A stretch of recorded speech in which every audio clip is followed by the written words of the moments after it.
Welcome back to Sports by GSMC Podcast Network. I'm your host, Jeremy Lapidus. If you are just tuning in, we just did a whole U.S. Olympic 2024 recap from Paris as the closing ceremonies took place last night.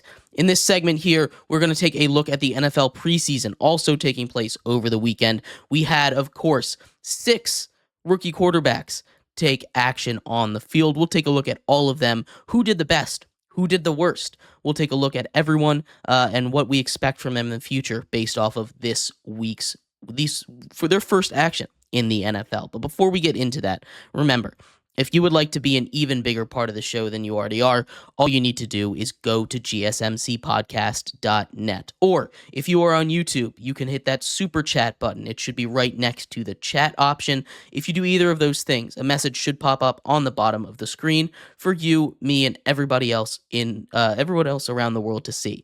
If you do have a burning question about sports, go ahead and leave it in the comments. Leave it in the chat. I will get to it as soon as I possibly can. I appreciate everybody so much for sticking around, talking some sports with me here on a beautiful Monday afternoon. But like I was saying, we are going to get into the NFL rookie quarterbacks. They saw their first NFL action today. There were a lot of quarterbacks drafted in the first round, and that's who we're going to focus on. We're going to go in draft order here, and then we're going to talk about who had the worst and who had the best. So starting off with the number 1 overall pick, the highly anticipated debut of one Caleb Williams out of USC. He makes his debut for the Chicago Bears. It was really good.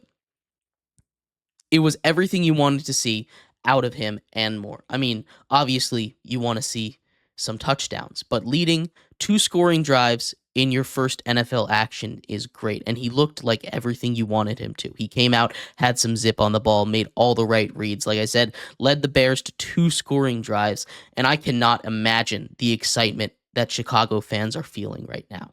Taking a look at, the briefest glimpse of social media from the Chicago Bears. It's a whole party over there, and it's just preseason. This is they're having these celebrations, the first real quarterback that we've had in forever, and I'm very excited for the Bears season off of just that. Now, obviously, week 2, what I want to see from Caleb Williams, if he gets any action there, is I want to see him, continue. Obviously, it's the preseason. He looked really comfortable, which is really the main thing that I look at for the rookie quarterbacks. You're not going to be able to tell everything from the preseason. Obviously, there's plenty of preseason performances. You can just look back to Dorian Thompson-Robinson from last year. Obviously, he was lighting up the world for the Browns in the preseason, and we saw him in the regular season, and, what that means. So it's important not to get too carried away by just the preseason stats, but if he looks comfortable, like Caleb Williams did, and he, made a lot of the right decisions, that's what you want to see. So a great debut for Caleb Williams, coming out leading 2 scoring drives on his way to another Bears victory. Once again, the Bears have more victories in the month of August, or since the All-Star break, than the Chicago White Sox. So put that one in the tally there. The number 2 overall pick in this year's draft, and quite possibly the best performance, we'll get into that in a little bit, Jayden Daniels with the Washington Commanders. Jayden Daniels didn't throw the ball too much. He only threw the ball 3 times, but he scored a rushing touchdown, and he had, in one of his 3 throws, was a beautiful deep ball down the sideline. Now, all the reports coming out of Commanders camp have been glowing for Jayden Daniels, and that's to be expected when you have a lot of hype around a quarterback, but that doesn't always happen, right? Here in the DC area, I get to hear all this coverage of Jayden Daniels, and it's all great. Jayden Daniels seems like he's going to be the next big thing in the NFL, and you could argue that he might have a better season. He might have the best rookie season of all these rookie quarterbacks, which, again, it's hard to tell from the preseason, but he orchestrated a Commanders offense, led them on a scoring drive. Again, only threw the ball 3 times. It was lots of runs, but when he did throw the ball looked good coming out of his hands. He obviously hit that big hole shot, and then he did score that touchdown as well. So very impressive stuff from him. The third overall pick in this year's draft, the New England Patriots selected Drake May. And Drake May, he didn't get too much of an opportunity. He only had 3 plays, didn't do much on offense, but again, it's the Patriots. Now, if you're going off of reports from training camp, he hasn't been doing the best. He didn't look particularly well adjusted. That can change. He'll get more reps in later games. But people are talking about the other quarterbacks in New England. Jacoby Brissett is probably going to start off the season at quarterback. Obviously, it's a competition between him and Jacoby Brissett. Now, they do have 2 other quarterbacks in that room. Bailey Zappi, who, and then Joe Milton, who has been getting a lot of love. And I brought up this name earlier in this segment already, Dorian Thompson-Robinson.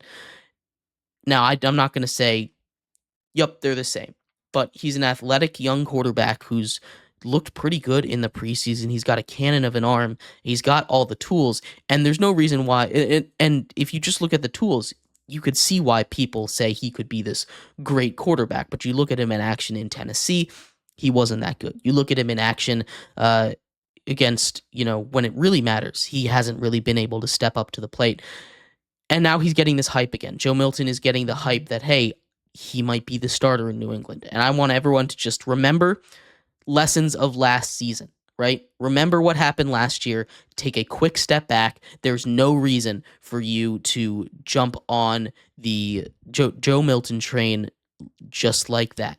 You have to take a step back. You have to remember that this is the preseason. Nobody is playing their starters. 50% of the guys that are out there on the field that Joe Milton is dominating against are not going to be on rosters when the season starts. So we need to be careful of hyping up a guy like Joe Milton, because while he has all the tools, again, we just need to be careful.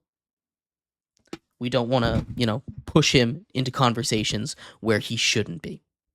But Drake May, we'll see more out of him. I don't want to come to any conclusions here. Again, he only played a couple of snaps. The next quarterback off the board, the Falcons at number 8 selected Michael Penix Jr., one of the most controversial picks of the entire draft, not because people were doubting Michael Penix. I know he personally, for me, was my QB3 on my board, but because the Falcons signed Kirk Cousins to a 4-year, $180 million deal, not even a month prior to making that pick. So it was a curious decision, but Michael Penix looked really good. There were a couple of throws that he overthrew some guys.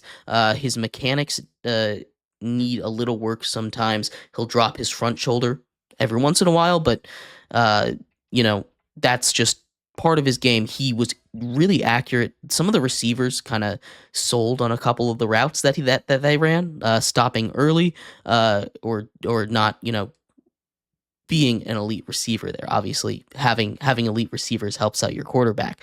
But he looked really good. He played the most out of any of these rookie quarterbacks, but he did really good work for the Falcons on their number 2 offense, and there's a bright future ahead of him. I see the vision there. I see the vision. I really do. I love Michael Penix and his upside. His situation is going to be tough to swallow. He's going to be back up for at least 2 seasons there while they figure out what they're doing with Kirk. But the Falcons have a nice backup, and in a league where we're seeing records of quarterbacks playing every single season due to injuries, it's nice to have a good backup. Michael Penix looked really good in his NFL debut.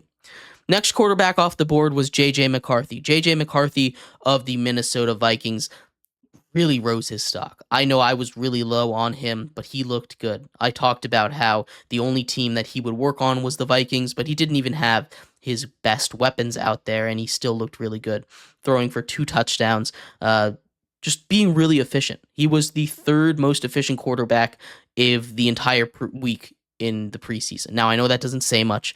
Caleb Williams was the most efficient for what it matters. Joe Burrow was 2nd, but he was 3rd. So he looked really, really good. it was incredibly impressive to watch him play. And if he can keep it up, he might even steal that starting job from Sam Darnold. Not that I think he will immediately, but maybe eventually through this season. And the final rookie quarterback that I wanted to take a look at was Bo Nix. And this one's an interesting one to me because Denver put Bo Nix as third on their quarterback chart, right? And we talked about that when that news first broke. We talked about how that was kind of crazy. You draft a guy at number 12, and on paper, Bo Nix looked really good. 15 for 21, 70% accuracy, which is right along that line's most accurate season in the history of college football is what he's coming off of. I think it was 77.4% that he completed his passes at, which is not a normal percentage, right? That's not a percentage that is sustainable. As well as, just the team around him. Jarrett Stidham came in. He's the projected starter right now, and he gets taken out after throwing an interception on paper. And then you look at Bo Nix, and he doesn't throw an interception. He throws a touchdown. But that interception that Jarrett Stidham threw, and I think this is very important. This isn't about Bo Nix, but I think looking at paper versus seeing the play in action is very important to when you're scouting this. It was a dump off to Samaje Perine. He gets it in his hands, bobbles it once, bobbles it twice, bobbles it 3 times, gets 2 hands on it once again, slips out, and then it's intercepted. That is not a pass that was intercepted. The ball was intercepted 10 yards further down the field than when the wide receiver first made contact with, or the running back first made contact with it.